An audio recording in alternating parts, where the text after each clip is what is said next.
और इस वक्त हमारे साथ दिल्ली पुलिस के कांस्टेबल दीपक दहिया जुड़ रहे हैं, जिनके ऊपर पिस्तौल तानी थी एक शख्स ने, एक उपद्रवी ने, हिंसा के दौरान। देखिए ये तस्वीरें लोगों ने देखी भी थी। दीपक, आप बताइए कि ये तस्वीरें कई लोगों ने देखी, वायरल एक तरह से तस्वीर ये हो चुकी है। क्या था उस वक्त पूरा सिचुएशन, उस सिचुएशन को जरा हमें डिस्क्राइब करिए।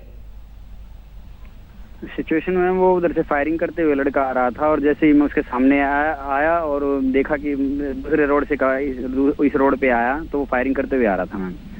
तो उसको मैंने रोका ताकि ज्यादा मतलब किसी की जान ना चली जाए, इसलिए बीच में ही मुझे अड़ना पड़ा मैम उसको रोकने के लिए। लेकिन वो गोली सीधे आपको लग सकती थी।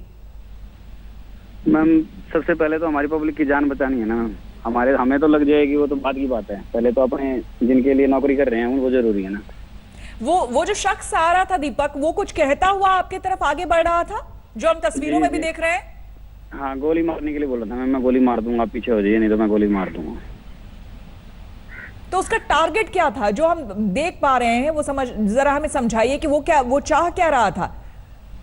मैम ये तो वीडियो ही बताएगी मैम, मैं क्या बताऊं। तो फायरिंग करते हुए आ रहा था। वो किस इलाके से, किस तरफ से आ रहा था? क्या उसके साथ और भी लोग थे? क्योंकि अभी बीच में जो तस्वीरें हैं वहां सिर्फ आप दोनों दिखाई दे रहे हैं, उपद्रवी कुछ हैं लेकिन वो थोड़ा पीछे हैं। हाँ, वो मैम पीछे से पत्थर फेंकते हुए आ रहे थे और वो फायरिंग करते हुए आ रहा था आगे। और मेरे पीछे की तरफ, थोड़ा सा पीछे की तरफ हमारे ये और भी पब्लिक खड़ी थी। तो आपने कुछ कहा, उसे समझाने की कोशिश की, या आपने क्या किया? जी मैम, उसे समझा रहा था मैं कि भाई फायरिंग ना करें आप, और ये फायरिंग करने से किसी की जान जा सकती है, गोलियां इतना आसान नहीं है, किसी की भी जान जा सकती है। उसको ऐसे बोलते हुए मैंने उसको पीछे कर रहा था मैम, ताकि वो भीड़ के बीच में फायर ना कर दे, ताकि किसी को लग ना जाए। और क्या किस तरह का उसकी मनस्थिति समझने की कोशिश करेंगे? वो क्या कह रहा था वो शख्स, और क्या उसे किसी तरह का डर नहीं था, कोई भय नहीं था? क्योंकि इसमें तो उसकी खुद की भी जान जा सकती थी। मैम ये तो वीडियो में ही देखो आप, मुझे तो समझ में नहीं आ रहा कि हमने देखा आपने एक बार डंडा भी ऊपर किया। अब आपके हाथ में जो डंडा है आपने एक बार ऊपर करके उसके तरफ दिखाया, कुछ बोला। थोड़ा मैं सोच रहा था मैम कि थोड़ा इसको हल्का सा डर लग जाएगी, मतलब कि मैं इसको पीछे कर दूं, थोड़ा सा डर जाएगी कि आगे ना निकल जाए मेरे से, भीड़ के बीच में ना घुस जाए फायरिंग करता हुआ। इसीलिए थोड़ा मैंने उसको डराने की कोशिश की थी मैम। लेकिन आपके कहने पर वो सुना आप? हाँ मैम, वो निकल गया था पीछे, मेरे से पार नहीं कर पाया, वो भीड़ की तरफ नहीं जा पाया, वो उधर दूसरी तरफ एक फायर मार के और फिर पीछे निकल गया था। वो कुछ और भी बोल रहा था, आपको क्या लग रहा था किस तरह का शख्स है? नहीं, और कुछ नहीं सुना मैम, इतनी बहुत ज्यादा हल्ला हो रहा था वहां पे, कुछ सुनाई नहीं दे रहा था जी।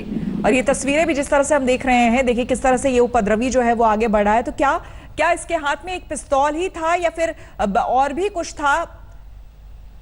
पत्थर भी थे, क्योंकि काफी पत्थर हमें सड़कों पर दिखे। वो पीछे थे मैम, 25 से 30 आदमी और पीछे से आ रहे थे पत्थर फेंकते हुए। लेकिन दीपक, अपने आप में अब ये बहुत बड़ी बात होती है, क्योंकि वो पिस्तौल ताने में बिल्कुल आगे आ रहा था और आप उसके बिल्कुल सामने थे। तो किसी भी वक्त फायर हो सकता था, किसी भी वक्त गोली लग सकती थी, लेकिन आपने परवाह नहीं की। तो मैम सबसे बड़ी बात तो अपनी जो पब्लिक है थी उसे बचाना जरूरी था ना मैम। यानी कि आपका कर्तव्य आपके लिए सबसे बड़ा था। आपको उस वक्त भी यही लगा कि चाहे गोली लग जाए या कुछ भी हो, लेकिन लोगों को बचाना है। हाँ मैम, बस भीड़ में घुसने नहीं देना है इसको, कोशिश यही थी मेरी कि वहाँ की ज्यादा वो ना हो जाए मैम, किसी के साथ प्रॉब्लम। दीपक, ऐसे सिचुएशन में चूंकि एक आम जनता को समझना बड़ा मुश्किल है, लेकिन आप लोगों को खास करके ट्रेनिंग दी जाती है कि इस तरह का अगर कोई सिचुएशन होता है तो अपने आप को भी बचाए और साथ ही लोगों को भी बचाए। तो किस तरह से आप लोगों को ट्रेनिंग दी जाती है? आप लोगों को क्या समझाया जाता है कि आप लोग इस सिचुएशन को हैंडल कर पाते हैं? हाँ जी मैडम, बस यही है कि हम समझाने की कोशिश करते हैं सामने वाले को, फिर जिस तरीके से मतलब जब मौका होता है उसी तरीके से हैंडल कर लेते हैं। जैसे कल हुआ वैसे उसको समझाने की कोशिश की, ताकि वो भीड़ के बीच में घुस भी नहीं पाया और किसी को कोई प्रॉब्लम भी नहीं हुई, सबकी जान भी बच गई। आपके साथ जो और ग्रुप में और जो पुलिस वाले होंगी, वो आपसे कितनी दूरी पर थे? आपको क्या लगा कि थोड़ा सा बातों में उलझाते हैं और उसके बाद जी जी मैम, यही थी बातों में जाने से लोगों को मौका मिल गया मैम। जो पब्लिक थी उसको पीछे निकलने का मौका, फायरिंग रेंज से बाहर जाने का मौका मिल गया मैम। ये 20-22 मीटर की रेंज होती है इस पिस्टल की, तो उससे मैं ये सोच रहा था कि एक बार 25-30 मीटर पीछे चले जाएं ताकि फायरिंग हो तो किसी को लगे ना। लेकिन आप वहां पर थे जो कि सबसे करीब था उसके। हाँ मैम, अगर मैं निकल जाता तो वो साथ साथ पीछे पीछे आ जाता, वो भीड़ में घुस ही जाता फिर। तो आप लगातार उससे बात कर रहे थे, उसे समझाने की कोशिश कर रहे थे? जी मैम, बस यही थी कि मैं उसको समझाने की कोशिश कर रहा था कि आप ऐसा ना करें, बिल्कुल भी ये ठीक नहीं है। तो वो फिर मैं 1-2 फायर करके और फिर वापस भाग गया। चलिए दीपक, बहुत बहुत धन्यवाद आपका हमसे बात करने के लिए भी, और जिस तरह से आपने अपने बहादुरी का परिचय दिया है वो भी काबिले तारीफ है। तो आपको हम बता दें, दीपक दहिया जो कि दिल्ली पुलिस कांस्टेबल हैं, उन्होंने बड़ी ही बहादुरी से इस शख्स को रोका भी और भीड़ में घुसने से बचा लिया ताकि किसी की जान न जाए।